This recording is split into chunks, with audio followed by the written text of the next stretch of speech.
Investing जे असतं, invest करून वेल्थ बिल्ड करणं, ह्याचा एक सिक्रेट फॉर्म्युला वगैरे असतो का? शेअर मार्केटमध्ये कुणी इन्व्हेस्ट करावं याचा काही नियम नाहीये. पण ह्याचं उत्तर सोपं आहे. ज्याला शेअर मार्केटचा अभ्यास जमतो त्याने इन्व्हेस्ट करा. बायकांचा खास विषय सोने. Yes. सोन्यात इन्व्हेस्ट करणं आणि सोन्यात दागिने म्हणून इन्व्हेस्ट करणं ह्या दोन गोष्टी आधी वेगळ्या समजून घेतल्या तर नंतर घरातली भांडणाची जी काही शक्यता असते ती टळते. Very simple.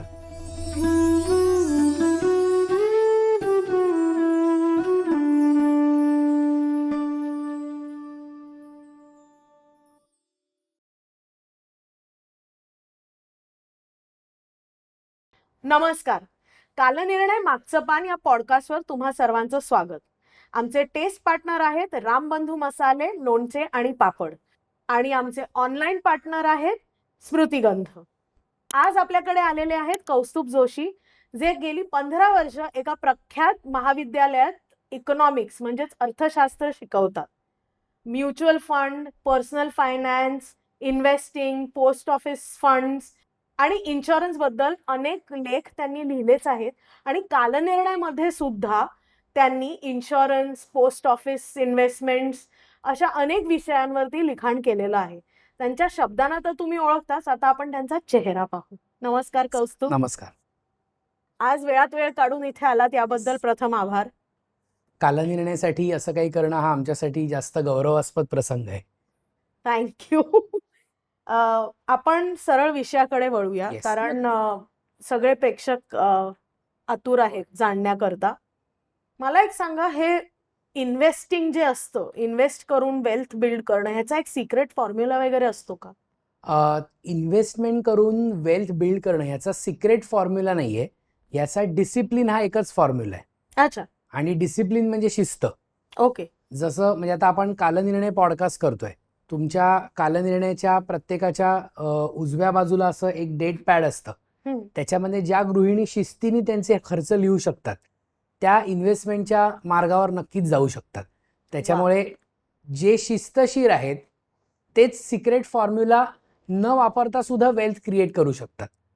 आणि शिस्त आणि सतत गुंतवणूक करत राहणं हे न जमणं हाच लोकांना ह्याच्यात काहीतरी सिक्रेट आहे असं वाटू लागतं. ह्याच्यात काही सिक्रेट वगैरे नाही आहे. म्हणजे हे ओपन सिक्रेट आहे, पण खूप कमी लोकांना माहिती आहे म्हणून त्याला आपण सिक्रेट फॉर्म्युला म्हणूया. पण मला एक सांगा, की तुम्ही म्हणालात की शिस्तबद्धपणे सतत गुंतवणूक करत राहणं, ह्याची सुरुवात म्हणजे श्री गणेशा कुठे करायचं?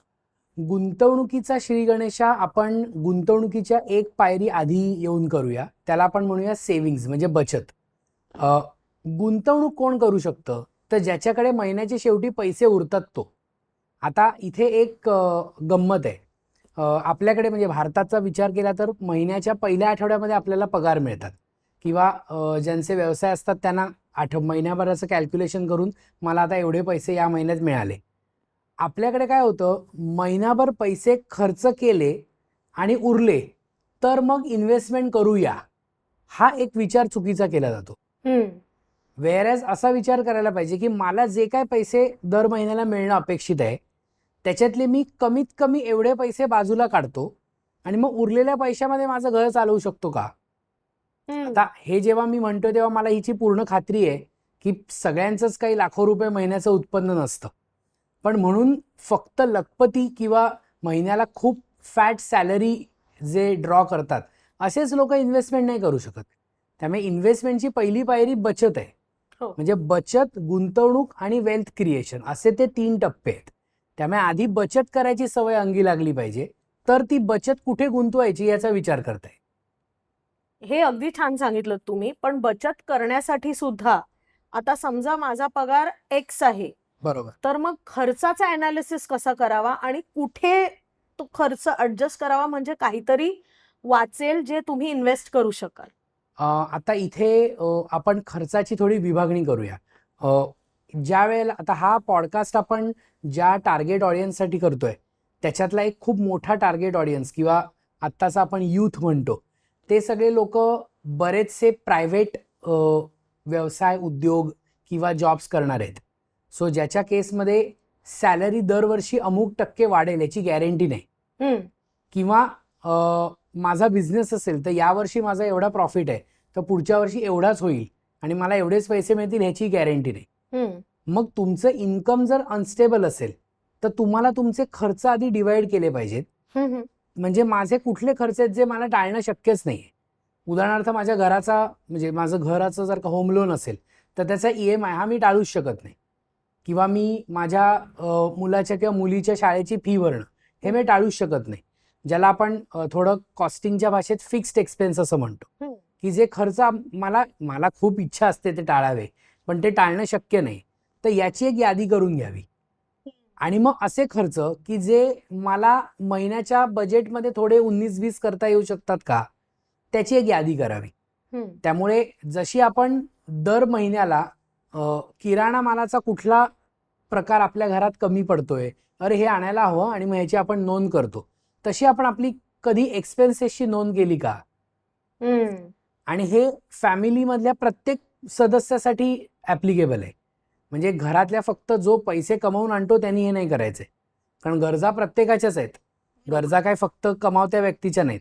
हम्म. म्हणून मग त्या सगळ्यांचं एक कॉमन एक बजेटिंग केलं पाहिजे. म्हणजे जसं आपल्या देशाचं बजेट फायनान्स मिनिस्टर मांडतात हो. की एवढे पैसे येणार एवढे पैसे जाणार, तसे तुमच्याकडे पैसे येतात किती आणि मग त्याच्यापैकी तुम्ही किती खर्च करताय. आणि हे तुम्ही जेव्हा विचार करायला त्या फेजमध्ये जाता तेव्हा तुम्हाला स्वतःहूनच कळतं की अरे हे ना थोडं मी टाळू शकलो असतो. हा. आणि मग आपण विचार करू शकतो की मी हा थोडासा कॉम्पोनंट आहे. म्हणजे महिन्यामधून मी किती 4 वेळा सगळ्या फॅमिली बरोबर सिनेमाला जातोय तर मी 4च्या ऐवजी 3 वेळा जाऊ शकतो का? काही म्हणतील छे जे आम्ही एकदाच जातो. हो. मग त्या एकदा सिनेमाला जातात त्याचं तुमचं बजेट काय ते थोडं कुठे ऍडजस्ट होऊ शकतं का? हम्म. आता इथे बऱ्याचदा असा एक चुकीचा समज आहे की लोक म्हणतात म्हणजे आम्ही काय मन मारून जगायचं का? तर असं नाहीये. पण तुमच्याकडे असलेले पैसे एफिशियंटली कसे वापरायचे हम्म. ह्यालाच स्किल म्हणतात ना. बरोबर. आणि ते हळूहळू येतं. ते एका रात्रीत येणारी गोष्ट नाहीये. हे तुम्ही छान सांगितलं की ते एका रात्रीत येत नाही. येस. पण मला एक सांगा, मोबाईल फोन आणि इंटरनेट मुळे आपण स्मार्ट झालेलो आहोत, पण याचा कशाचा वापर करून आपण आपलं बजेट प्लॅन अधिक सुरळीत करू शकतो? आपण पॉडकास्टच्या सुरुवातीला कालनिर्णयाचा उल्लेख केला आणि अगदी मी लहानपणापासून माझ्या आईला रोज आजच्या दिवसाचा हिशोब किंवा अगदी पेटंट म्हणजे सिलेंडर आल्यानंतरचा हिशोब हा लिहिलेला बघितलेला आहे. तर तुमच्याकडे अँड्रॉइड फोन आहे, त्या फोनमध्ये अनेक अशी ॲप्स असतात की जी आपण एंटरटेनमेंटसाठी वापरतो. हम्म. मग असा ॲप आपण कधी डाउनलोड केले का की ज्याच्यामध्ये आपण दर महिन्याचे नाही दिवसाचे एक्सपेन्स लिहू शकतो? बरोबर. मग या निमित्ताने असंही एक मला सांगायला आवडेल की अशी ॲप्स असतात हे आधी लोकांना कळायला हवं. हो. ज्याला तुम्ही आपण काही रेकमेंड करू शकता? शेकड्यानी ॲप्स आहेत. कारण ॲप विश्व इतकं आहे की बरं ह्याच्यात पैसे पडत लागत नाहीत. म्हणजे मोस्टली सगळी ॲप्स फुकट आहेत. हम्म. त्याच्यातली पेड व्हर्जन घेणं न घेणं हा तुमचा चॉईस आहे. हम्म. आपण एक एक्सपेन्स मॅनेजर किंवा एक्सपेन्स कॅल्क्युलेटर असं एक सर्च केलं तर आपल्याला वेगवेगळी ॲप्स मिळतात. म्हणजे पण हे करताना नक्कीच पासवर्ड, OTP हे सगळं देऊ नका, कारण बऱ्याच वेळेला डिजिटल लिटरसी प्रॉब्लेम असतो. बरोबर. पण तो वेगळा पॉडकास्टचा Yes, yes, विषय आहे. सो ते एकदा तुम्ही ॲप डाउनलोड केलं की त्याच्यामध्ये तुम्ही रोजचा जो काय खर्च येईल, मग मे बी तो खर्च खूप कमी असेल असं तुम्हाला वाटेल की काय ऑफिस म्हणून घरी येताना मी एक कटिंग चहा प्यायलो, पण त्याला 10 रुपये लागले ना, मग तो तुम्ही खर्च रेकॉर्ड केला पाहिजे. हम्म. आता हा खर्च का रेकॉर्ड करायचा आहे, म्हणजे हे सगळं कशाला करायचं आहे? मला माहिती आहे ना मी कुठे खर्च करतो. हे नाही होत असं. हम्म. मला माहिती आहे मी कुठे पैसे खर्च करतो, हे एक या सिक्रेट फॉर्म्युलाच्या मधलं वाक्य आहे. कारण आपल्याला नसतं माहित आपण कुठे खर्च करतो. हो. म्हणजे मी स्मार्ट गुंतवणूक हा विषय अशा करता मुद्दा मांडतोय की काही काही ॲप्स तर इतकी सुपर्ब आहेत की महिन्याच्या महिन्याला तुम्ही जो डेटा देता तो तुम्ही दर महिन्याला एंटर केल्यावर ते तुम्हाला पॉपअपमध्ये सांगतं की या महिन्यामध्ये मागच्या महिन्याच्या तुलनेत एंटरटेनमेंटवर 10% जास्त खर्च झालाय वगैरे इथपर्यंत ते म्हणजे तुम्हाला ते थोडे हिंट करतात. म्हणजे टेक्नॉलॉजीचा हो. असाही वापर होऊ शकतो. ऍब्सोल्युटली. म्हणजे नुसतं डूम स्क्रोलिंग करायची गरज नाही. आणि तुम्ही एकदा ते रेकॉर्ड करायला लागलात ना की आपोआपच तुमच्या मनात त्याच्याविषयी एक पॉझिटिव्ह भावना निर्माण होते. पॉझिटिव्ह भावना अशा करता अरे बापरे, म्हणजे आज एवढे खर्च झाले की काय, आणि मग तुम्हाला लक्षात येतं की अरे हा हा खर्च मी टाळू शकलो असतो का. कारण माझ्याकडे खिशात किंवा आता गुगल पे किंवा पेमेंट ॲप्स आहेत, माझ्याकडे पैसे आहेत आणि मला खर्च करायचे नाहीयेत, हा कंट्रोल येणं हे खूप कठीण आहे. म्हणजे पूर्वीची जी लोक होती त्यांच्याकडे बचत कशी व्हायची, तर ती बऱ्याचदा बचत भीतीतून व्हायची की बापरे पैसे संपले तर काय करू. मग काय बरण्यांमध्ये किंवा डब्यांमध्ये वगैरे पैसे भरून ठेवा. असं का करायचे लोक. म्हणजे मला कायम असं वाटतं की लोक जुनी जी खूप बचत म्हणजे पै एकत्र जोडून आम्ही संसार केले वगैरे, कारण त्यांना भीती होती की संपले पैसे तर काय करू. आणि आता प्रॉब्लेम उलटा आहे की पैसे दिसतायत, मग ते साठवायचे कसे. बरोबर. म्हणजे नाही म्हणूनही प्रॉब्लेम आणि आहे म्हणून मोठा प्रॉब्लेम. सो हा सिक्रेट फॉर्म्युला आहे. आपण सगळं सिक्रेट म्हणतोय. पण आता तुम्ही म्हणालात तसं तुम्हाला बजेट करायची गरज आहे वगैरे, पण इन्व्हेस्टमेंट येस करण्यासाठी तुम्हाला श्रीमंत असण्याची गरज आहे का? नाही. इन्व्हेस्टमेंट करण्यासाठी तुम्हाला मनापासून दर महिन्याला मला एवढे पैसे गुंतवायचे ही भावना मनात आणणं गरजेचं आहे. म्हणजे बऱ्याचदा असं होतं की आता गुंतवणूक कुठे करू वगैरे म्हणजे अशा सल्ल्यासाठी लोक जेव्हा येतात आणि त्यांना सगळं व्यवस्थित एक्सप्लेन केल्यानंतर बऱ्यापैकी लोकांचं असं म्हणणं असतं की सर आत्ता थोडे पैसे कमी आहेत, जरा बजेट वाढलं ना की आपण नक्की सुरू करू. आणि ही अशी जी लोक असतात ती बऱ्याचदा मागे पडतात. म्हणजे माझ्याकडे पैसे आले की मी एक महागडी कुठली तरी इलेक्ट्रॉनिक वस्तू घेईल हे म्हणणं एक वेळ मी जस्टिफाय करू शकतो की आता नाही आहेत पैसे. त्याच्यातही लोक EMI करतात, ती गोष्ट वेगळी. म्हणजे तो फायनान्शियल इनडिसिप्लिनचा मुद्दा आहे. पण माझ्याकडे आता किती 2,000 रुपये दर महिन्याला मला बाजूला काढता येत आहेत. मग माझा मित्र दर महिन्याला 10-12 हजार रुपये इन्व्हेस्ट करतो, मग मी का नाही करणार. पण तू 2,000 पासून तर सुरुवात कर. सो तुमच्याकडे किती पैसे आहेत यापेक्षा तुमच्याकडे आहेत ते पैसे तुम्हाला नक्की गुंतवायचे हे तुमचं ठरणं हे पहिलं त्याच्यातलं काम आहे. म्हणजे तुमचा पगार किती असो त्यातला पर्सेंटेज किंवा एक अमाऊंट. कारण अगदीच ज्यांचं म्हणजे आपण असा गृहीत धरून नाही चालणार की सगळ्यांनाच खूप पैसे मिळतात. मग जे कमी पैसे कमावणाऱ्या गटातले लोक आहेत त्यांना आपण पर्सेंटेजचा नियम नाही लागू करू शकत. बरोबर. पण मग त्यांनी एक एक्स रक्कम काय बाबा 500 रुपये, अगदी 500 रुपयापासून गुंतवणूक सुरू करणारे लोक माझ्या माहितीत आहेत. अरे वा. हो. म्हणजे अगदी आम्ही आता कॉलेजमध्ये हे शिकवताना ऍक्टिव्हली पॅसिव्हली जेव्हा मुलांबरोबर हे सगळं डिस्कस करत असतो तेव्हा काही पार्ट टाइम जॉब करणारी मुलं गुंतवणूक करतात ते बघून मला खूप छान वाटतं. वाव. कारण 500 रुपयांनी काय होतं हे वाक्य जो म्हणत नाही तोच त्या 500 रुपयातून काहीतरी घडवून दाखवू शकतो. त्यामुळे ज्याला आता हा पॉडकास्ट बघून असं काय प्रेरणा वगैरे मिळणार असेल त्यांनी 500 रुपयापासून पण सुरुवात करू शकता. इनफॅक्ट आता अगदी विषय निघालाय म्हणून काही म्युच्युअल फंड कंपन्या दर महिन्याला 100 रुपयाची SIP करायला पण फॉर्म भरायला अलाव करतात. म्हणजे आता 100 रुपये दर महिना याखाली आपण नाही उतरू शकत. बरोबर. आणि आहेत ना, तुम्ही 100 रुपये इन्व्हेस्ट करा, तुमचा मित्र 5,000 करेल, त्याचे काहीतरी होतील, तुमचे काहीतरी होतील, पण ते वाढतील ना. सो तुम्ही श्रीमंत असण्याची गरज नाहीये, सुरू करण्याची गरज आहे, मग तुम्ही श्रीमंत व्हाल. तर श्रीमंत होण्याबद्दल आपण बोलतोय तर सध्या ट्रेनमध्ये जा, बसमध्ये जा, नाक्यावरती जा, कट्ट्यावर बसा, कुठेही शेअर मार्केटचा बोलबाला असतो. येस.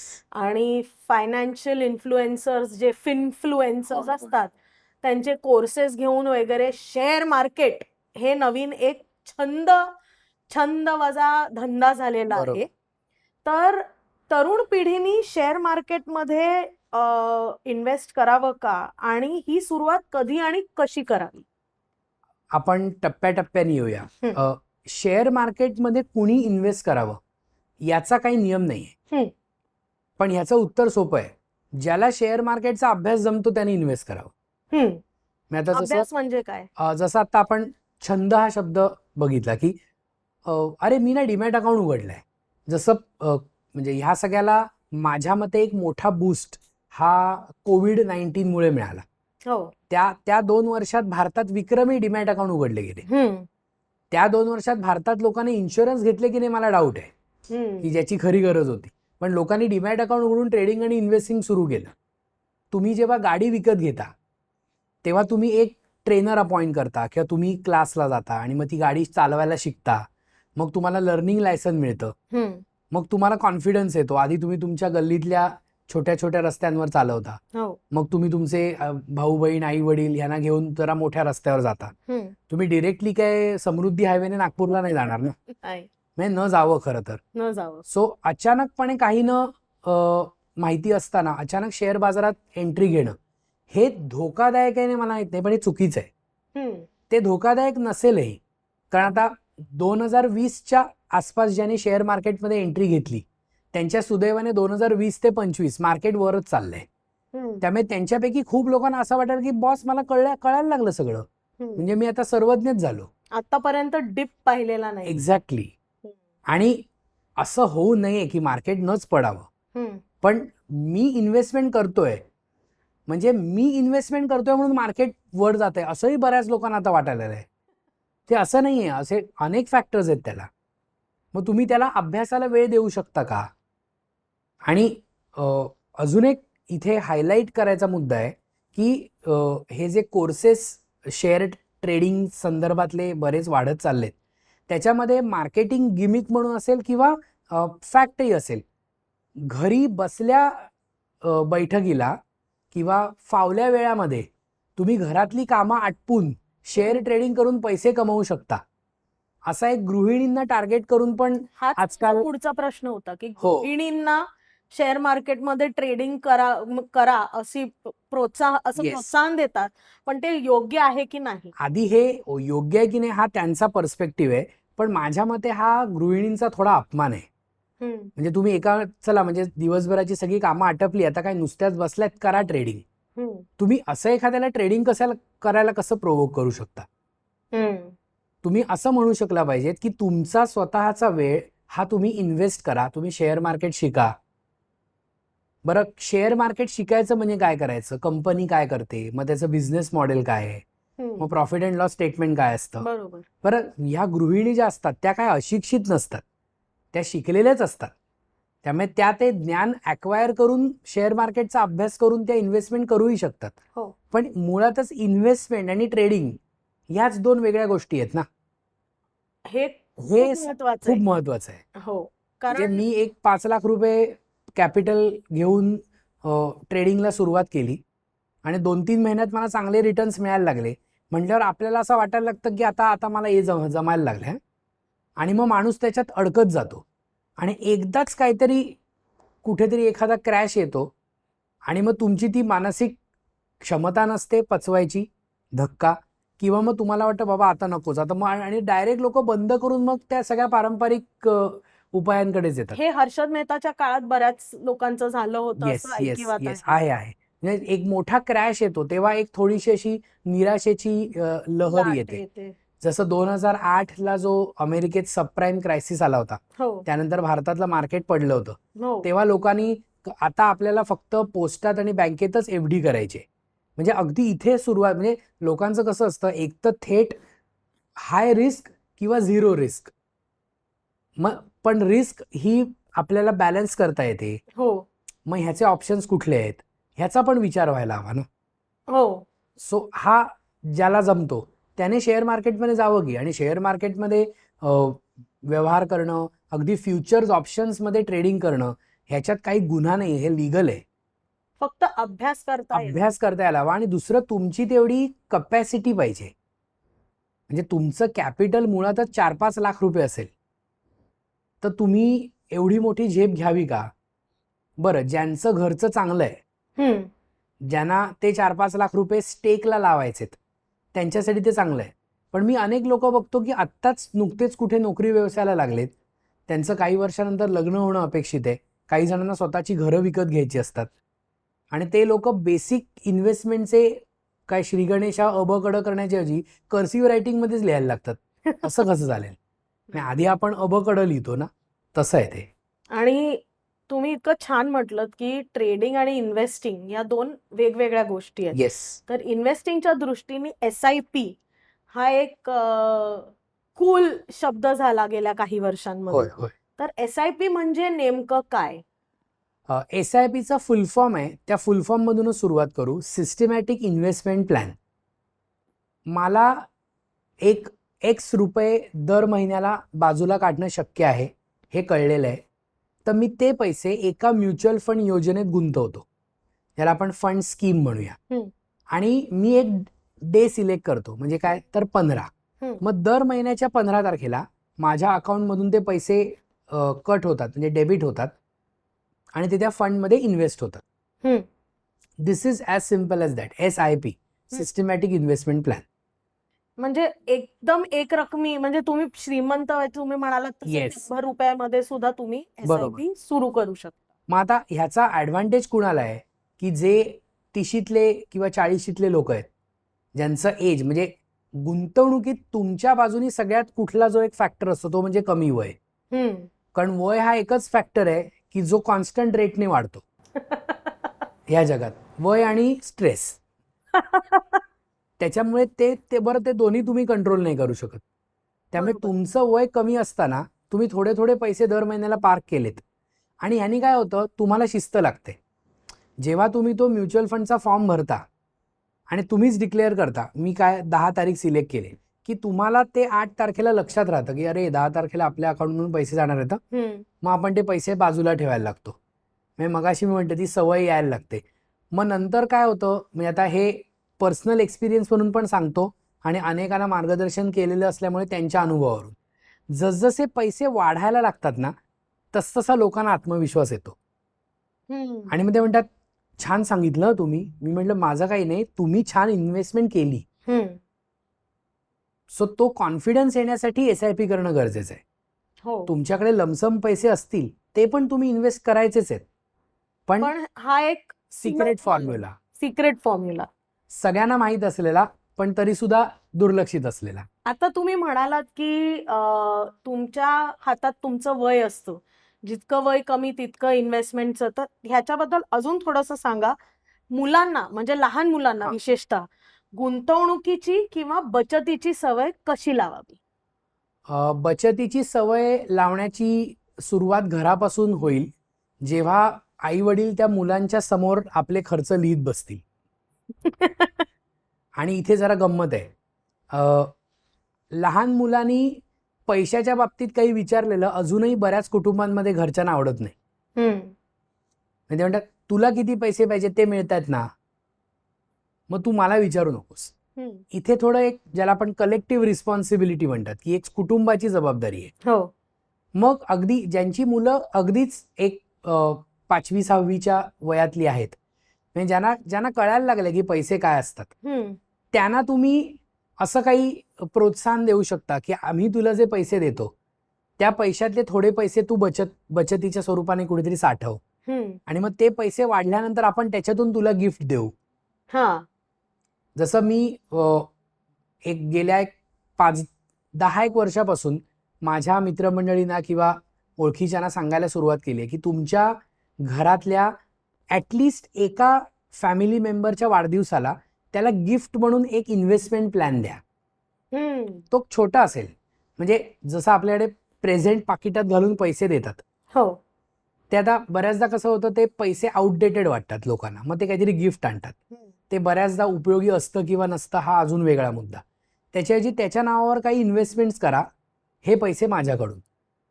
त्या मुलाला येस, त्या मुलाला कळलं पाहिजे की माझ्या नावावर पैसे गुंतवले गेले. कारण शेवटी पैसा आणि नाव हे एकत्र आलं की त्याचं वजन वाढतं. आणि मग त्या मुलाला वाटतं माझ्या नावावर हे पैसे गुंतवले. म्हणजे एक छोटंसं उदाहरण सांगतो. लहानपणी आमच्या शाळेमध्ये एक उपक्रम होता की तुम्ही मित्रांना पत्र लिहा आणि ती पोस्टात टाका. माझ्या नावाने पोस्टमन पत्र घरी घेऊन आला, ह्याचा एक फार अभिमान. हो, म्हणजे माझं नाव तिथे आलं. जस्ट इमॅजिन की त्या मुलाच्या नावावर एक अकाउंट स्टेटमेंट आलं आणि तो थोडा मोठा झाल्यावर त्याला कळलं की त्याच्या काकानी, त्याच्या मावशीनी, तो लहान असताना त्याच्या नावावर काय 5,000 रुपये ठेवले होते. हो, आणि त्याचे आता तो कॉलेजला पुढच्या वर्षी ॲडमिशन घेईल आणि त्याचे काय एवढे 1,000 रुपये झालेत. सो त्याला एक बॅक ऑफ द माइंड कळेल की मला पण पैसे साठवले पाहिजेत. सो हे ज्याला आपण म्हणतात ख्याल गायकी शिकण्यासारखं आहे. हे असं एका दिवसात येत नाही. आणि ह्याला ह्याला कुटुंबाने डेडिकेशननी त्याला वेळ दिला पाहिजे. म्हणजे तो ग्रुप प्रोजेक्ट ग्रुप प्रोजेक्ट. आणि त्यातून पालकांचं मॉनिटरिंग, की आम्ही तुला पैसे देतोय ना, तर तू महिन्याच्या शेवटी आम्हाला हिशोब दे, कुठे पैसे खर्च केलेस. म्हणजे त्याला कळतं की मला मिळालेले पैसे हे जरी माझे असले तरी त्याचा तरी हिशोब त्याचा मी हिशोब. देणं लागतो. अकाउंटेबिलिटी तयार होते, उत्तरदायित्व तयार होतं. हम्म. आणि त्याच्यातून मग तो पुढे मोठा झाल्यानंतर कदाचित त्याचेही पैसे तशा जबाबदारीने वापरू लागेल. म्हणजे जेव्हा जेव्हा पालक म्हणतात की हे पैसे जबाबदारीने वापरत नाही, तुला कळत नाही पैसे Favorite. पैसे झाडावर उगतात का? पैसे कमवताना आम्हाला काय करावं लागतं हे तुला कळतंय का? त्याला नाही कळतंय, कारण तुम्ही त्याला शिकवलेलं नाहीये. त्याला शिकवा की हे पैसे कष्टाचे असतात हो. आणि म्हणून तुला ते खर्च केल्यानंतर आम्हाला फक्त सांगायचं आहे. आणि असं तुम्ही विश्वासात घेऊन सांगितल्यानंतर एक मेजॉरिटी मुलं नक्कीच ते त्याच्यावर विश्वास ठेवून तुम्हाला रिस्पॉन्ड करतील. हो. त्यामुळे हे लहान वयात सुरू झालं की हे ऑटोमॅटिकली ते ट्रान्समिट होतं. आणि अशी काही पुस्तकं आहेत का म्हणजे जी लहान मुलांना वाचायला देऊ शकता तुम्ही? लहान मुलांना अशी पुस्तकं अशी स्पेसिफिकली रेकमेंड नाही करता येणार, पण आत्ताच्या काळामध्ये म्हणजे आपण डिजिटल विश्वात आहोत म्हणून रिझर्व्ह बँकेचं फायनान्शियल लिटरसीवर ऑनलाईन मॉड्यूल अवेलेबल आहे. म्हणजे इनफॅक्ट आता आपण मगाशी म्युच्युअल फंडचं म्हणजे विषय आला ना, तर म्युच्युअल फंड प्रमोट करण्यासाठी ॲम्फी म्हणून एक संस्था आहे. ॲम्फी म्हणजे सगळ्या म्युच्युअल फंड्सची ऑर्गनायझेशन, हो. Associations of mutual funds in India. त्यांच्या वेबसाईटवर आणि त्यांच्या यूट्यूब चॅनलवर भारतातल्या जवळपास बऱ्याच भाषांमध्ये म्युच्युअल फंड म्हणजे काय इथपासून छोटे छोटे व्हिडिओज आहेत. ओ. पुन्हा असे व्हिडिओ आपण कधी व्हॉट्सअप फॉरवर्डला पाठवत नाही. नाही. हे कारण- करून पहा. हा. काल निर्णयाच्या मागे मात्र हो. येतो. येस. सो डिजिटल माध्यमात खूप स्कोप आहे वाचायला मुलांना. एखाद्या गुंतवणूकदारासाठी म्हणजे आता ठरलं की हो. गुंतवणूक करायची, येस. तर त्यांच्याकडे काय काय ऑप्शन्स म्हणजे पर्याय कोणकोणते आहेत? गुंतवणूक करायची हा डिसिजन घेतल्यावर आपण एक स्टेप पुढे जातो की आपल्याला रिस्क असेसमेंट करायला लागतं. म्हणजे मला उद्या वाटलं की माझ्याकडे पैसे आहेत आणि आत्ता असं धरून चालू की स्टॉक मार्केट अट्रॅक्टिव्ह व्हॅल्युएशनला आहे, की खूप चांगले चांगले शेअर्स हे मार्केट कोसळल्यामुळे मला छान भावाला मिळत आहेत, तर मी ते घ्यावेत का? तर ह्याच्यासाठी मी म्हणेन की तुम्हाला किती वर्षासाठी इन्व्हेस्टमेंट करायची आहे. म्हणजे रिस्क आणि रिटर्न याचं नातं वेळेशी जोडता आलं पाहिजे. म्हणजे उद्या समजा एखादं कुटुंब आहे ज्या घरामध्ये लग्न ठरलंय, म्हणजे एंगेजमेंट झालंय मुलाचं, आणि लग्नापर्यंत पैसे हवेत. म्हणजे आता ते एंगेजमेंट आणि लग्न ह्याच्यात काय 5 वर्षाची गॅप नाहीये. म्हणजे ते मला नक्की पैसे 6 महिन्यांनी लगेच लागणार आहेत. किंवा 6 महिन्यांनी लागणार आहेत. पण मग मी शेअर मार्केटमध्ये जावं का? तर नाही. मग त्यावेळेला जरी खूप छान संधी असली तरी मग तिथे तुम्हाला मनाला आवर घालता आला पाहिजे की नाही, इथे मला जोखीम घ्यायची नाही. पण एखादा आत्ताच ग्रॅज्युएट होऊन छान कॉर्पोरेट कंपनीत कामाला लागलेला मुलगा आहे आणि त्याला वाटलं की मला आता इन्व्हेस्टमेंट स्टार्ट करायचे, तर तुला पूर्ण वयाचा बेनिफिट आहे. सो मग तू बँकेतल्या फिक्स्ड डिपॉझिटमध्ये इन्व्हेस्टमेंट करण्यात काय पॉईंट नाही, कारण तिथे रिटर्न खूप कमी आहेत. पण तू जर म्युच्युअल फंडमधल्या SIP मध्ये गुंतवणूक केली किंवा चांगल्या रेप्युटेड ब्लूचिप कंपनीजचे थोडे थोडे शेअर्स घ्यायला सुरुवात केली, तर तुझा एक लॉंग टर्ममध्ये कोर पोर्टफोलिओ तयार होईल. म्हणजे माझ्याकडे पर्याय कुठले आहेत, तर कमी रिस्क ते जास्त रिस्क. म्हणजे bank fixed deposit, post office fixed deposit, मग म्युच्युअल फंड, मग स्टॉक मार्केट आणि अर्थातच आपल्या आवडतं सगळं म्हणजे सोनं. सो एक ढोबळमानाने हे पर्याय आहेत. पण एक लक्षात घ्यायला हवं की तुम्ही या सगळ्यांमध्ये नाही पैसे गुंतवू शकत एका वेळेला. सो तुम्हाला ते एक बास्केट बनवायला लागतं आणि ते बास्केट तुमच्या बजेटवर ठरतं आणि तुमच्या टार्गेट ड्युरेशनवर ठरतं. पण हे बास्केट बनवायची जो हो. नो हाऊ आहे तो Yes. प्रत्येकाला असतोच असं नाही. नाही. मग अशा वेळेला काय करावं? अशा वेळेला तुम्ही एक चांगला गुंतवणूक सल्लागार शोधणं आवश्यक असतं. हा कसा शोधायचा? त्याचे 2 म्हणजे असे काही मार्ग नाही आहेत, पण तुम्ही ज्या व्यक्तीकडून गुंतवणुकीचे सल्ले घेताय, बऱ्याचदा आपल्याकडे अशा ज्या इन्व्हेस्टमेंट कन्सल्टन्सी देणारे असतात ते इन्व्हेस्टमेंट प्रॉडक्ट विकणारेच असतात, ज्याला आपण एजंट किंवा ब्रोकर म्हणू शकतो. ते काही चुकीचा सल्ला देत नाही, फक्त ते जो सल्ला देत आहेत तो सल्ला बरोबर आहे की नाही हे मला बेसिक कळलं पाहिजे. बरोबर. म्हणजे आपल्याकडे अशी कुठली सिस्टीम नाहीये की डॉक्टर किंवा मी डॉक्टरची डिग्री बघितली किंवा हा काय हृदयाचा स्पेशालिस्ट आहे, हा काय किडनी स्पेशालिस्ट आहे, तसा हा म्युच्युअल फंड स्पेशालिस्ट वगैरे असं नसतं. फायनान्शियल प्लॅनर हा फायनान्शियल प्लॅनर असतो. सो फायनान्शियल प्लॅनर आणि इन्व्हेस्टमेंट करण्याची प्रोसेस पार पाडणारा एजंट हे वेगळे आहेत. हे वेगळे आहे. सो गल्लत करू नका. आणि मुख्य म्हणजे जसं आपण ताप आल्यानंतर मेडिकल स्टोअरमध्ये जाऊन स्वतःच औषधं घेतो, ते एका लिमिट नंतर तेही करायचं नसतं. हो. सेल्फ मेडिकेशन अवॉइड करायचं. तसं स्वतःवर गुंतवणुकीचे प्रयोग करू नका. सो आणि माझा आत्मविश्वास आहे की कुठलाही गुंतवणूक सल्लागार मुद्दाम कुणालाही वाईट सल्ला आणि चुकीचा सल्ला देत नाही. ह्याचं कारण जर तो सल्ला चुकीचा ठरला आणि जो चुकीचा असेल तर त्याचंच नाव खराब होतं आणि हा व्यवसाय गुडविलवर चालतो. बरोबर. पण एक आहे, इथे मला एक मुद्दाम सांगावं असं वाटेल की इथे थोडंसं प्रॉडक्ट मिस सेलिंग होतं. म्हणजे हे प्रॉडक्ट ह्या गुंतवणूकदाराला खरं तर सुटेबल नाहीये पण तरी विकलं जातं. सो तुम्हाला चुकीचं प्रॉडक्ट तो विकत नाही ना, हे जरी तुम्हाला कळलं तरी तुमचे निम्मे गुण सर झाले असं समजू शकतो. आणि हे तुम्हाला थोडा अभ्यास केला तर अगदी म्हणजे त्याच्यासाठी कुठलेही क्लासेस किंवा अशी कुठली फायनान्सची डिग्री वगैरे असायची गरज नाही. म्हणजे नियमितपणे तुम्ही वाचत राहिलात की हळूहळू तुम्हाला बेसिक कळत जातं. आणि जसं रिस्क आणि रिटर्न ह्याचा विषय आहे, म्युच्युअल फंड्स या संदर्भात एक अमेझिंग प्रकार आहे.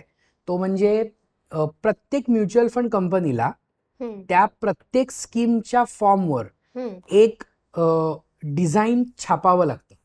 डिझाईन म्हणजे आपल्या गाडीचा स्पीडोमीटर कसा असतो तसा एक्झॅक्टली असाच दिसतो तो, आणि त्याला सेबीनी नाव दिले रिस्कोमीटर. अच्छा. सो त्या रिस्कोमीटरवर डाव्या बाजूला गेलं ह्याचा अर्थ लो रिस्क आणि उजव्या बाजूला गेलं की हाय रिस्क. हेही नसेल कळत तर उजव्या बाजूला हाय रिस्क आहे तिथे लाल रंग दिसतो आणि डाव्या बाजूला हिरवा रंग दिसतो. सो तुला एखाद्याने सांगितलं की हे खूप उत्तम प्रॉडक्ट आहे आणि काही नाही रिस्क बीस ह्याच्यामध्ये, आणि जर तू ते बघितल्यानंतर तुला तो रिस्कोमीटर हाय साईडला दिसेल तर सिग्नल आला पाहिजे की बॉस हे मला प्रॉडक्ट तुम्ही देताय पण हे मला सुटेबल नाही, काहीतरी गडबड आहे. सो हे सोपं आहे आणि हे असं काय रॉकेट सायन्स नाही. आता हाय रिस्क बद्दल तुम्ही म्हणालात तर हाय रिस्क म्हणजे हाय रिटर्न. येस. पण हाय लॉस पण होऊ शकतो. हो. पण एका तऱ्हेने जलद जर संपत्ती पण सुरक्षितपणे जर संपत्ती वाढवायची असेल तर ती कशी करायची? जलद आणि सुरक्षित ह्या दोन्ही दगडावर एकदम पाऊल नाही ठेवता येणार. त्यामुळे तुम्हाला जलद जायचं असेल तर थोडी जोखीम घ्यावी लागेल. मग एक आपण नियम काय लावू शकतो तर तुमच्या टोटल इन्व्हेस्टमेंटपैकी काही % इन्व्हेस्टमेंट ह्या तुम्ही अशा सिक्युरिटीजमध्ये किंवा अशा प्रॉडक्टमध्ये करा की ज्याच्यामध्ये रिस्क मिनिमम आहे. म्हणजे बँक फिक्स डिपॉझिट्स किंवा डिबेंचर्स, पोस्टाच्या योजना, यामध्ये रिस्क नाही असं मी म्हणणार नाही पण स्टॉक मार्केट सारखं नाहीये. पण मग हे किती असावं हा पुढचा प्रश्न. तर म्हणजे असा एक अलिखित नियम आहे, त्याला आम्ही 100 वजा वय म्हणतो. म्हणजे एखाद्या माणसाचं वय समजा 45 वर्ष असेल तर 100तून 45 वजा करायचे की तुमचं वय जसं वाढत जाईल तसं तुमचं रिस्क घेण्याची कॅपॅसिटी कमी होत जाते आणि तुम्ही जास्तीत जास्त पैसे फिक्स्ड इन्कमकडे वळवले पाहिजे. म्हणजे एखाद्या माणसाने वयाच्या 45व्या वर्षी रिटायरमेंट प्लॅनिंग सुरू केलं तर त्याच्या हातात 15 वर्ष आहेत. बरोबर. म्हणजे 15 वर्षानंतर त्याच्याकडे एक गंगाजळी जमली पाहिजे, एक कॉर्पस जमला पाहिजे. पण 15 वर्षात तो डिसेंट रिस्क घेऊ शकतो. पण तुम्ही 55व्या वर्षी सुरुवात करताय आणि तुम्हाला पेन्शनही नाहीये, तुम्ही गव्हर्नमेंट सर्वंट नाही आहात, तर तुम्ही ही रिस्क नाही घेऊ शकत. मग तुम्हाला ते बायफर्गेशन समजून घ्यायला लागतं. त्यामुळे ज्यांच्याकडे रिस्क घेण्याची क्षमता आहे आणि ह्या क्षमतेचा डायरेक्ट वयाशी संबंध आहे असं काही नाही. तुमची जर आर्थिक स्थिती उत्तम असेल, you belong to very well off family, you can take risk. म्हणजे अगदी 60-70तले लोक स्टॉक मार्केटमध्ये इन्व्हेस्टमेंट करणारे पण आहेत की ज्यांच्याकडे एक chunk of money is there, त्यांचं त्या पैशापासून अडत नाही. गडबड कुठे होते, आपण जो खर्चाचा पैसा असतो तोच वापरून कुठेतरी रिस्की इन्व्हेस्टमेंट करतो. म्हणजे हे मी पैसे आज इन्व्हेस्ट करतोय, आज काय चालू आहे, काय डिसेंबर महिना चालू आहे, मला मार्च महिन्यात हे पैसे लागणार आहेत, फेब्रुवारीपर्यंत येतील रे. हे असं नाही पाहिजे. तुमचा ट्रेडिंगसाठीचा पैसा हा म्हणजे हा फंड वेगळा पाहिजे आणि तुमच्या महिन्याच्या खर्चाचा पैसा तुमचा वेगळा पाहिजे. ते बजेटच बजेटच वेगळं आहे. पण हे जे बजेट म्हणताय तुम्ही वेगळं वेगळं, ते महिन्याच्या अखेरी करायच्या ऐवजी सुरुवातीलाच केलं तर? ते सुरुवातीलाच करायचं असतं. आपण म्हटलं त्याप्रमाणे की तुमचे सगळे खर्च वजा गेले की तुम्हाला अंदाज येतो की मला एवढे पैसे उरत आहेत. आणि over a period of time जसजसे तुम्ही वेल ऑफ होत जाता, तुमच्याकडे स्वतःची असेट्स जमा होतात, तसे किंवा तुमचा पगार पण वाढत असतो दरवर्षी, त्यावेळेला तुम्हाला जे एक्स्ट्रा पैसे मिळतात त्यातून तुम्ही थोडंसं वेगळ्या प्रकारे इन्व्हेस्टमेंट प्रॉडक्ट घेऊन ट्राय करू शकता. आणि दुसरं म्हणजे अगदी शुद्ध नियम सांगायचं झाला तर, तुमची जर का मानसिक क्षमताच नसेल जोखीम घ्यायची, तर तुम्ही या भानगडीत पडू नका स्वतः शेअर्स वगैरे घेण्याच्या. कारण म्हणजे तुम्ही शेअर विकत घेतलात आणि 2 आठवड्यांनी मार्केट पडलं म्हणजे आता काय 50% खाली जात नाही, पण ते शेअर मार्केटचे जे चॅनल्स असतात त्याच्यावर ते असे आकडे फिरत असतात, ते लाल आणि ते सायकोलॉजिकल असतं. आणि ते अरे बापरे, हे कसं काय शेअर खाली गेला. आता तुम्ही विकत घेतल्या म्हणून शेअर वर जात नसतो, असं तुम्हाला नसेल तेवढी. आणि असं काही कंपल्शन नाही सगळ्यांनीच काही असं म्हणजे त्यांचं हृदय असं सिंहासारखं असावं अशी काही अपेक्षा नाही. काही लोकांना नाही बाबा मला त्रास देऊ नका, मला हे काही स्ट्रेस सहन होत नाही. You can switch your investments to mutual funds. Yes, म्हणजे इथे म्युच्युअल फंड कामाला येतो. म्युच्युअल ह्या शब्दाचा अर्थ तो स्ट्रेस घ्यायची गरज राहत नाही. म्हणजे मी काय करतोय म्युच्युअल फंडमध्ये, तर माझं सगळं डोक्याला त्रास द्यायचं काम एका तज्ज्ञ माणसाला देऊन टाकतोय आणि त्याला सांगतो हे माझे पैसे आहेत, हे तू मॅनेज कर, त्याच्यातून तुझे जे काय फंड मॅनेजमेंट चार्जेस आहेत ते कमी कर आणि उरलेले पैसे मला दे.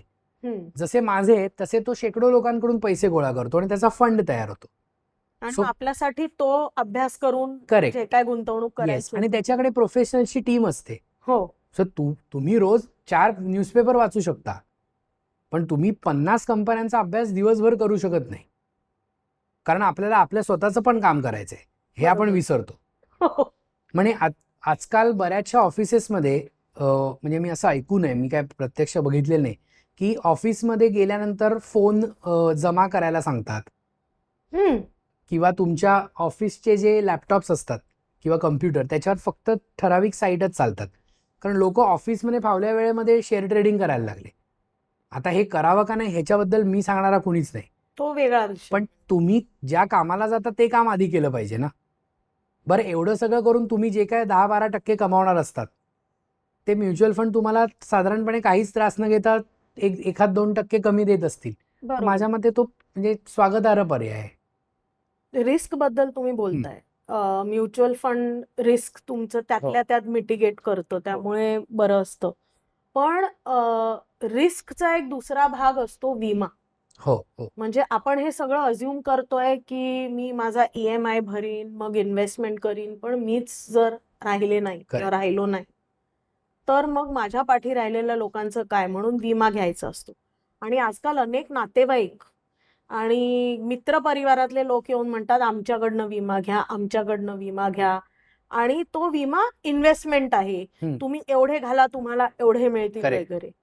तर हे कितपत योग्य आहे? विमा आणि गुंतवणूक याची सांगड घालणं हे थिअरॉटिकली आणि फंडामेंटली चुकीचं आहे. एखाद्या गोष्टीचा विमा उतरवणं याच्यात कल्पना अशी आहे की जर त्या वस्तूचं नुकसान झालं तर त्या वस्तूच्या किमती एवढी रक्कम तुम्हाला कंपनी देईल. म्हणजे तुम्ही गुंतवणूक करण्यासाठी विमा नाही करायचा आहे. भारतामध्ये खूप सुरुवातीपासून म्हणजे अगदी स्वातंत्र्य मिळाल्यानंतर जेव्हा आपल्याकडे विमा कंपन्या यायला सुरुवात झाल्या, सगळ्या सरकारीच होत्या, तर लोकांना बचतीची सवय लागावी या उद्देशाने विमा आणि बचत असे कंबाईंड प्रॉडक्ट काढले गेले. पण आताच्या पिढीची गरज ही ॲक्सिडेंटल इन्शुरन्स, हम्म, मेडिकल इन्शुरन्स आणि टर्म इन्शुरन्स ह्या 3 गोष्टीमध्ये संपते. हम्म. हाच माझा पुढचा प्रश्न होता की कोणत्या प्रकारचा विमा घेतला पाहिजे. टर्म इन्शुरन्सला पर्याय नाही. टर्म इन्शुरन्स म्हणजे मुदतीचा विमा, एक हम्म. सोप्या भाषेत. तर मुदतीचा विमा म्हणजे काय, तर हा पूर्वी कॉन्सेप्ट कधी प्रसिद्ध होता किंवा कुठल्या वयोगटामध्ये किंवा कुठल्या स्ट्रेटामध्ये की ज्यांच्याकडे होम लोन आहे. हम्म, म्हणजे बऱ्याचशा वेळेला नाही मी होम लोन घेतले ना, मग मला आता विमा घ्यायला पाहिजे. म्हणजे हे तर चुकीचंच विधान आहे. म्हणजे ज्याच्या शिरावर होम लोन आहे तोच जबाबदार, हा एक चुकीचा समज आहे ना. जो माणूस जेवढे पैसे कमवतो तो व्यक्ती जर हयात नसेल तो कुटुंबाला जे काय सहन करावं लागतं त्याच्यासाठी तुम्ही विमा घ्यायचा आहे. बरोबर. म्हणजे तुमचं होम लोन असो वा नसो, तुमच्याकडे सगळ्यांकडे विमा असलाच पाहिजे. आणि किती असला पाहिजे, तर तुमचं ॲन्युअल इन्कम जेवढं आहे त्याच्या ॲटलिस्ट 10 टाइम्स तुमचा विमा पाहिजे. म्हणजे तुमचं वार्षिक उत्पन्न 5 लाख असेल तर तुमचं 50 लाखाचं इन्शुरन्स कव्हर पाहिजे. आणि 50 लाखाचा इन्शुरन्स हे जर ट्रेडिशनल पॉलिसीमध्ये घ्यायचं झालं, याला आपण तू म्हणाल्याप्रमाणे पैसे इन्व्हेस्ट करा आणि मग काही वर्षांनी मिळतात, हम्म, त्या 50 लाखाचा इन्शुरन्स मिळण्यासाठी त्याचा इतका प्रीमियम येईल की ते प्रॉडक्ट कुणाला परवडणार नाही. म्हणून मग विमा कंपन्या काय म्हणाल्या की 50 लाखाचा इन्शुरन्स हा आम्ही तुम्हाला अवघा 12-13 हजार रुपयात देतो. आता अर्थात हे वयानुसार बदलेल, वयानुसार तुमच्या तुमच्या तब्येतीनुसार, पण एक रफली 12 ते 15 हजार रुपयामध्ये तुम्हाला 50 ते 70 लाख रुपयाचा विमा मी देतो अर्ली एजमध्ये. तुम्हाला काही नाही झालं तर त्या वर्षीचे तुमचे पैसे गेले. हम्म, हेच लोकांना पटत नाही. हम्म, कारण आपल्याला एक सवय आहे की मी पैसे दिल्यानंतर मला काहीतरी आलं पाहिजे. सो विमा हा खर्च आहे. हम्म. म्हणजे साधा हिशोब करून बघितला तर 15,000 रुपये वर्षाला, 15 किंवा 18,000 रुपये म्हणजे महिन्याला 1,500 रुपये. वाव. महिन्याला 1,500 रुपये, महिन्याला 1,500 म्हणजे 1500 भागिले 30. प्रत्येकाने करून बघावं किती स्वस्त आहे जीवन विमा. आणि स्वस्त असण्यापेक्षा किती महत्वाचं आहे. महत्वाचं आहे हे सांगून लोक घेतीलच असं नाही. तो स्वस्त आहे म्हटल्यावर लोक नक्की घेतील. त्यामुळे आजकाल आपण बघितलं तर विमा कंपन्यांच्या जाहिराती पण अशाच असतात. फक्त अमुक रुपये एक दिवसाला विमा. हो, 10 रुपये एक दिवसाला. Very simple. म्हणजे तुम्ही तुमच्या कुटुंबाच्या सुरक्षेसाठी महिन्याला 1,500 रुपये बाजूला नाही का काढू शकत? बरं, आता हा 50-75 लाखाचा जो विमा असतो तो तुमचं इन्कम कमी असेल तर तुम्हाला मिळतच नाही. हम्म. म्हणजे विमा ही पैसे कमवायची गोष्ट नाहीये. म्हणून त्या सिनेमात असतं तसं मोठा विमा हा, हा, काढणं हा. आणि सो तुम्हाला विमा कंपनी तुमच्याकडून पुरावा मागते की तुमचं इन्कम किती आहे हे आम्हाला कसं कळेल. म्हणून मग यंग लोकांसाठी एक त्यातल्या त्यात सल्ला म्हणजे तुमचे इन्कम टॅक्स रिटर्न अपडेटेड ठेवा. हम्म, की जेणेकरून तुम्ही विमा कंपनीला सांगू शकाल की माझे 3 वर्षाचे इन्कम टॅक्स रिटर्न्स आहेत. हम्म, मग ते तुमची एक प्रोफाईल बनवतात. हम्म. थोड्या रॉ भाषेत सांगायचं झालं तर ते तुमची विमा घेण्याची कुवत काढतात. म्हणजे कुंडली मांडतात की बेसिकली. म्हणजे ह्या माणसाला आपण 40 लाखापलीकडे विमा देऊ शकत नाही. म्हणजे बाबा तुझी मार्केट व्हॅल्यू एवढीच आहे गेलास तर. मग जसं तुमचं उत्पन्न वाढतं तशी तुमची मार्केट व्हॅल्यू वाढते. हम्म, मग रफली एखादी व्यक्ती नसली, म्हणजे ती दुर्दैवी निधन झालं तर तिला एवढे विम्याचे पैसे तिच्या फॅमिलीला मिळाले पाहिजेत की ते पैसे FD मध्ये ठेवून त्याच्या व्याजात त्या गेलेल्या व्यक्तीचा पगार आला पाहिजे. हा, व्हेरी हे कॅल्क्युलेशन. हे कॅल्क्युलेशन आहे. आपलं कॅल्क्युलेशन असं नसतं. त्याच्यामुळे आपण विम्यावर कमी खर्च करतो. वर्षाकाठी एक पिकनिक कमी करा पण विमा काढा, टर्म इन्शुरन्स. Term insurance. आणि तो यंग एजमध्येच काढायचा असतो. 40शी उलटल्यानंतर हे सांगण्यात काही अर्थ नाही, कारण विम्याचे पैसे वाढतात. बरं, तो विमा हा जीवन विमा आहे आपण बोलतोय तो. पण तुम्ही जगलात आणि आपल्याकडे आता दीर्घकाळ लोकांचं जगण्याचं आता एक वय वाढत चाललंय. लाईफ एक्सपेक्टन्सी ॲट बर्थ, म्हणजे आपण दीर्घायू होतोय आता. हम्म, मग तुम्ही जेवढे जास्त वर्ष जगताय तेवढे वर्ष तुम्ही जर फिजिकली फिट नसाल तर तुम्हाला हेल्थ इन्शुरन्स पाहिजे. बरोबर. हेल्थ इन्शुरन्स वापरायलाच लागू नये असं तुम्ही जगा, हा एक वेगळा सल्ला आहे. पण ते आपल्या हातात नाहीये. बरं जे लोक रोज गाडी किंवा टू व्हीलर ह्याच्याने कम्यूट करतात हम्म. किंवा ज्यांच्या ज्यांच्या कामामध्ये रिस्क आहे त्यांनी ॲक्सिडेंटल इन्शुरन्स काढायला हवा. हा वेगळा असतो. हा वेगळा असतो आणि हा भयानक स्वस्त असतो. हम्म. म्हणजे 25 ते 30 लाखाचा इन्शुरन्स हा ॲन्युअली 5,000 रुपयात मिळू शकतो. हो वाव. पण तो सगळ्यांनी घ्यायला हवा का, तर दॅट डिपेंड्स ऑन युअर तुम्ही तसं कंडिशन. काम करत असाल तर किंवा खूप फिरत असाल तर Yes. तो घ्यायला. पण ह्याच्यासाठी सुद्धा वेल्थ प्लॅनर्स मदत हो, करतात? अर्थातच. इनफॅक्ट इन्शुरन्स ॲडवायझर्स जे असतात ते जेव्हा अशा प्रकारचे प्लॅन्स लोकांना एक्सप्लेन करतात तेव्हा लोक त्यांना प्रतिसाद देत नाहीत. म्हणजे लोकांचा असा दृष्टिकोन असतो की ह्यांनाच 4 पॉलिसी विकायच्या असतील. हम्म. असं नसतं. हे विमा ही प्रत्येकाची गरज आहे, आणि प्रत्येकाची गरज वेगळी सुद्धा आहे. वेगळी गरज आहे. बरोबर. वन साइज फिट्स ऑल नाही नाही. नाही नाही. इंटरेस्टिंग. आता आपण जरा खुशीच्या आनंदाच्या गोष्टींवरती येऊ. Yes. कारण विमा वगैरे जरा जड झालं. बायकांचा खास विषय सोने. सोनं. येस. सोनं हे गुंतवणुकीसाठी गेल्या काही वर्षात फारच अप्रतिम होय. ठरलंय इन रेट्रोस्पेक्ट. तर सोनं इन्व्हेस्ट कसं करावं? सोन्यात इन्व्हेस्ट करणं आणि सोन्यात दागिने म्हणून इन्व्हेस्ट करणं ह्या 2 गोष्टी आधी वेगळ्या समजून घेतल्या तर नंतर घरातली भांडणाची जी काही शक्यता असते ती टळते.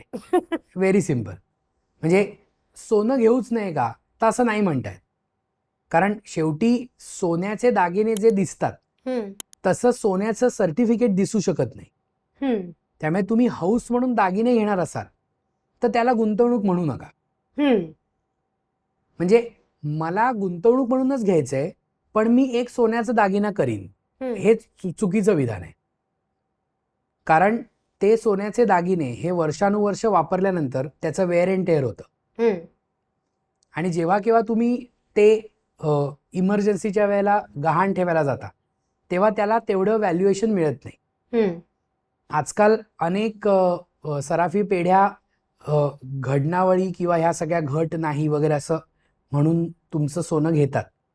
पण तो वेगळा मुद्दा. म्हणजे तुमच्या घरात आपत्कालीन परिस्थिती आली आणि तुम्ही लॉकरमधलं सोनं घेतलं तर तुम्ही काय वेगवेगळ्या कंपन्या ज्या लोन देतात त्यांच्यात काय कंपॅरिझन करत बसणार आहात का की कोण मला जास्त भाव देत आहे. हो, त्यावेळेला ती मनस्थिती आणि सुद्धा. एकदा तुम्ही पॅनिक मोडमध्ये गेलात की डिसिजन चुकतात.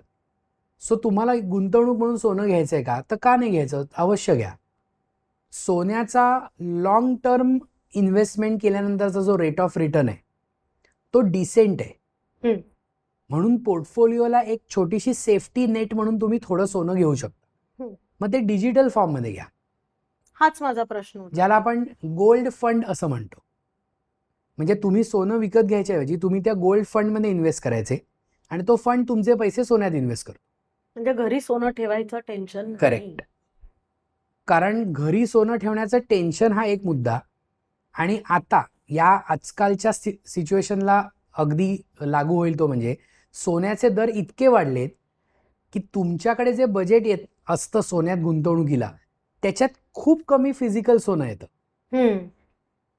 पण मी 500 रुपये गोल्ड फंडात गुंतवू शकतो. हा विचार करा. म्हणजे माझ्यामध्ये सोन्याचा 10 ग्रॅमचा दर मला वाटतं 1 लाखाच्या पलीकडे गेलेलाच आहे. 1,10,000 का 1,15,000. मग मी 1,000 रुपयाचं सोनं घ्यायचं आहे म्हणून जर सोनाराच्या दुकानात गेलो ज्वेलरी शॉपमध्ये तर तो काय देणार आहे मला 1,000 रुपयाचं सोनं. बरोबर. पण मला तर सोन्यात गुंतवणूक करायची आहे. मग मी 1,000 रुपयाचा गोल्ड फंड घेतला तर मला त्याच इक्विव्हॅलंटचे रिटर्न मिळू 1,000 शकतात. रुपयाचे 1,000 रुपयाचं सोनं appreciation मिळालं मला. तसंच होतं. डिजिटल गोल्ड म्हणू आपण त्याला. डिजिटल गोल्ड हे छान आहे. Digital gold.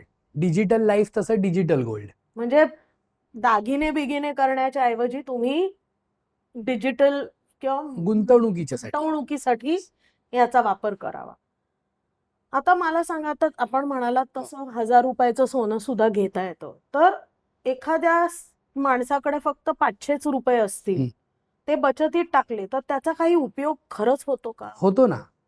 म्हणजे आपण जर का साधं गणित मांडलं की 500 रुपये हे तुम्ही 20 वर्ष इन्व्हेस्ट केलेत आणि समजा स्टॉक मार्केटमध्ये म्हणजे तुम्ही म्युच्युअल फंडमध्ये लार्ज कॅप इक्विटी फंडमध्ये इन्व्हेस्ट केलेत, तर सेन्सेक्स आणि निफ्टीचा एक सरासरी एक 12 ते 13% आपण रिटर्न धरला हम्म, तर डिसेंट आहे. हम्म, 15-16 गेला तर अजूनच आनंद आहे. हम्म, तर तुमच्याकडे एक छान रक्कम तुम्हाला 20 वर्षानंतर मिळू शकते. हम्म, मग आता ह्याचा विचार आपण कसा करू शकतो, तर एखाद्या छोट्या बाळाच्या नावाने तुम्ही 500 रुपये दर महिन्याला बाजूला काढलेत, हम्म, छोटी रक्कम आहे, आणि त्या बाळाच्या 18व्या वर्षी तुम्ही त्याच्या शिक्षणासाठी तो पैसा वापरू शकता. हम्म. आपण बऱ्याचदा इन्व्हेस्टमेंट त्याचं व्याज सुद्धा एकत्र होत राहत. Compounding effect, compounding effect. कंपाऊंडिंगची पॉवर आपण विसरून चालणार नाही. त्या 500वर 10-12%, मग ते वाढून त्याच्यावर पुन्हा असं ते सगळं वाढत जातं. आणि ह्याची इलस्ट्रेशन तुम्हाला कुठल्याही वेबसाईटवर बघायला मिळू शकतात. It's very simple. म्हणजे लहान लहान वयात इन्व्हेस्ट करायला सुरुवात करावी, तशी लहान मुलांच्या नावाने ती मुलं मोठी व्हायला लागल्यानंतर इन्व्हेस्ट करण्यात अर्थ नाही. म्हणजे तरतूद करता येते तुम्हाला. 500 रुपयापासून पण सुरू करता येऊ शकतं. ओके, म्हणजे शक्य. थेंबे थेंबे तळे साचे. अगदी अगदी. आता ही गुंतवणूक करताना फसवलं जातं बऱ्याच वेळेला. आता मध्ये एक बिटकॉइनचा फंड हो. काहीतरी कोणीतरी काढला आणि ते पैसे घेऊन ते लंपास बरोबर. झाले. चिट फंडचे अनेक स्कॅम्स Yes. झालेले होय आहेत. होय. तर ही फसवणूक आपली होत नाही ना, हं. ह्याची खात्री कशी करायची?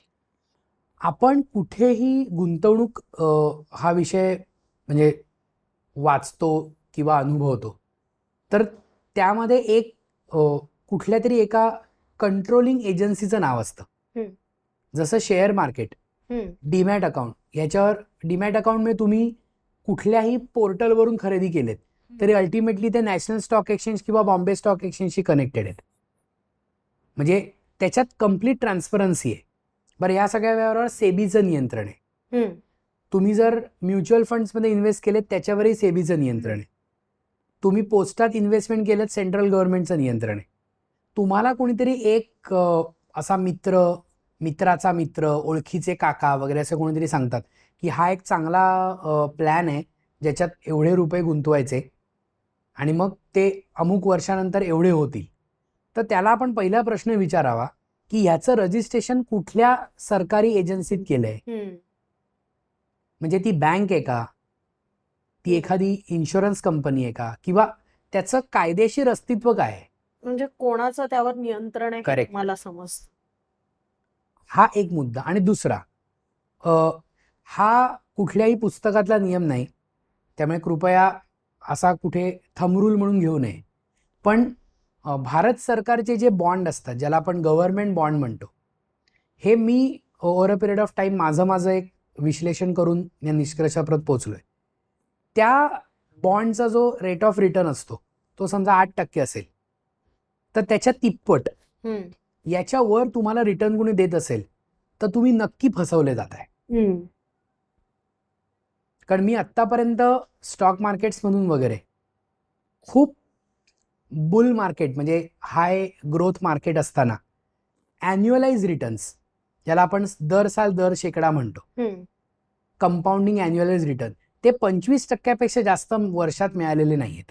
म्हणजे basically if it is too good to be true, it is too good. Correct. म्हणजे So, एखादा 2 माणूस- वर्षात डबल हो. म्हणजे तुम्ही बँकेत किंवा पोस्टात पैसे ठेवलेत तर 8.5 आणि 9 वर्ष लागतात आणि 8 वर्ष 7 वर्ष depending upon rate of interest. आणि एखादी व्यक्ती तुम्हाला 2 वर्षात कसे पैसे डबल करून देते, म्हणजे काहीतरी गडबड आहे. ते गायब होण्याची हो. शक्यता जास्ती आहे. जास्त आहे. आणि काय होतं, जे तुमचे मित्र किंवा ओळखीचे तुम्हाला सांगतात ना, त्यांचे डबल झालेले असतात आणि म्हणून ते हिरिरीनी प्रमोट करतात. Ponzi scheme. तुम्ही गुगल करू शकता पॉन्झी हो. स्कीम काय आहे तर. नक्कीच. सो हे तुम्ही छान सांगितलं. आता यामध्ये तुम्ही म्हणालात मगाशी तसं की तुमची तब्येत बिघडू शकते, विमा तर झालाच, हो. पण एक इमर्जन्सी फंड बरोबर. हा असावा, करेक्ट. असं सगळीकडे वाचण्यात येतं. हा इमर्जन्सी फंड कसा बिल्ड करावा आणि तो तुमच्या इन्कमच्या किती टक्के पैसे तिथे घालत जावे? इमर्जन्सी फंड तुमच्या इन्कमच्या किती असावा यापेक्षा तो किती असावा हे ठरवून मग तो बनवावा. हे कसं होतं ह्याचं गणित काय बघूया. तर एका कुटुंबाचा दर महिन्याचा खर्च हा 20,000 रुपये आहे असं धरून चालूया. तर त्याला गुणिले 6 करा आणि ती जी रक्कम येईल तो तुमचा इमर्जन्सी फंड आहे. म्हणजे तुमची जर नोकरी गेली तर तुम्ही 6 महिने तुमचं स्टँडर्ड ऑफ लिव्हिंग कॉम्प्रोमाइज न करता जगू शकला पाहिजेत. तो 1 वर्षाचं कॅल्क्युलेट करून तेवढा ठेवलात तर अजूनच चांगलं, त्याच्यात काही नुकसान नाहीये. पण ऍटलिस्ट तुमच्या उत्पन्नाच्या महिन्याच्या खर्चाच्या उत्पन्नापेक्षा खर्चाची तुलना, मग तुमचं उत्पन्न वाढतं तसे तुमचे खर्च वाढतात, त्या प्रमाणात तुमचा इमर्जन्सी फंड वाढला पाहिजे. बरोबर. म्हणजे हा प्रश्न खरं तर खूप महत्वाचा अशा करता आहे की इमर्जन्सी फंड आपल्याकडे आल्यानंतरच आपण इन्व्हेस्टमेंटचा विचार केला पाहिजे. बरेचसे जण इन्व्हेस्टमेंट करायला सुरुवात करतात आणि म्हणतात की आता मग ह्याच्यातले थोडे पैसे आहेत ना हे मी इमर्जन्सीला ठेवतो. सो मी असं सांगेन की तुम्ही आधी इमर्जन्सी फंड जमा करा.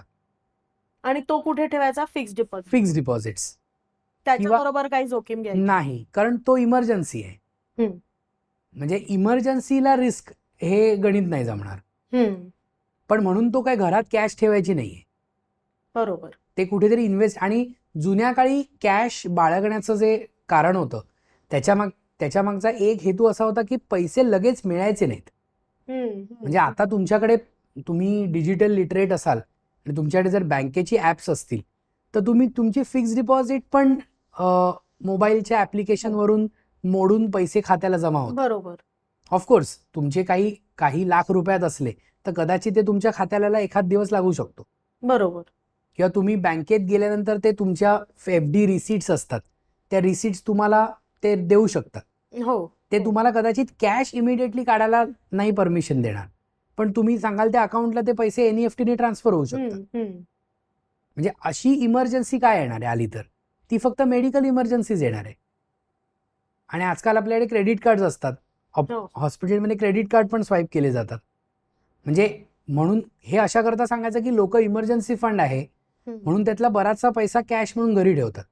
नाही, ते योग्य नव्हे. ते योग्य अशा करता नव्हे की तो कॅशचा पैसा जो असतो तो चुकून खर्च करायला एकदा सुरुवात झाली की थांब आहेत घरात थोडे पैसे त्यातले आत्ता वापरू, हे जितकं सहज होतं तितके पुन्हा तिथे ठेवू हे होत नाही. म्हणून तो लॉक पाहिजे. म्हणजे आजी डब्यात ठेवायची म्हणून आपण डब्यात ठेवायची नाही. आणि आजी डब्यात ठेवायची कारण आजीच्या घरासमोर बँक नव्हती आणि आजीला बँक म्हणजे काय माहित नव्हतं. आपल्या सुदैवाने बँकांचं नेटवर्क आहे, आपल्याला माहिती आहे. घरी ठेवलेला पैसा वाढतही नाही, वाढत नाही, बँकेत व्याज तरी मिळते. करेक्ट. ते व्याज मिळण्यासाठी तो नाहीच ठेवायचा आहे, तो इमर्जन्सी म्हणून ठेवायचा आहे, मनाचं समाधान म्हणून व्याज. इतकं छान आणि इतकं सोपं करून तुम्ही समजावलं, थँक्यू. पण आता आपण कौस्तुभ जोशींना एका क्विक फायर साठी पकडणार आहोत. आम्ही तुम्हाला पटापट काही प्रश्न विचारू, त्याची पटापट उत्तरं तुम्ही द्यायची. ओके. बचत करायला पैसे लागतात की इच्छा? आधी इच्छा मग पैसे. SIP कोणी चालू करावी? सर्वांनी सुरू करावी. बँक FD मध्ये मिळणारे व्याजदर एवढे कमी आहेत, मग FD करूच नाही का? करावी. कोणाचा सल्ला गुंतवणूक करताना घ्यायलाच पाहिजे? गुंतवणूक सल्लागाराचा आणि त्याने दिलेल्या सल्ल्याचा आपण अभ्यास करून. कोणती गुंतवणूक योग्य? जी गुंतवणूक सध्या महागाईचा जो दर आहे त्या दराला बीट करेल ती गुंतवणूक योग्य. विमा ही गरज आहे की खर्च? गरजच आहे. पैशाचा हिशोब लागत नाही, काय करायचं? आधी हिशोबासाठी कालनिर्णय घ्या आणि त्याच्यावर रेकॉर्ड करायला सुरुवात करा. I love this answer. अनावश्यक खर्च कसे टाळायचे? अनावश्यक खर्च नसतात, आपण खर्च अनावश्यक करत असतो, ते आधी कमी करावेत म्हणजे ते टळतात. इंटरेस्टिंग. क्रेडिट कार्ड लिमिट किती असावी? क्रेडिट कार्ड लिमिट तुम्ही दर महिन्याला तुमच्याकडचे सगळे पैसे संपले तर किती पैसे बिल भरू शकाल तेवढंच लिमिट ठेवावं. एकूण इन्व्हेस्टमेंट पैकी किती टक्के पैसे शेअर्स मध्ये गुंतवावे? 100 वजा वय. 100 वजा वय. थँक्यू. धन्यवाद. तुम्ही इथे आलात आणि वेळात वेळ काढून आलात त्याबद्दल तुम्हाला छोटंसं काहीतरी द्यायचं. कालनिर्णय तर्फे तुम्ही म्हणालात तसं खर्च लिहायला येस. आणि गुंतवणूक सुरू करण्याकरता कालनिर्णय. आणि आपले टेस्ट पार्टनर आहेत रामबंधू मसाले, लोणचे आणि पापड. त्यांच्यातर्फे तुम्हाला ही खास भेटवस्तू. थँक्यू. असेच तुम्हाला वेगवेगळ्या विषयावरचे पॉडकास्ट ऐकायचे असतील तर नक्की आमच्या चॅनलला सबस्क्राईब करा. कालनिर्णय मागचं पान हे तुम्हाला कसं वाटतंय हे आम्हाला कॉमेंट्समध्ये नक्की सांगा. आमचे डिजिटल पार्टनर्स आहेत स्मृतिगंध. थँक्यू कौस्तुभ. नमस्कार.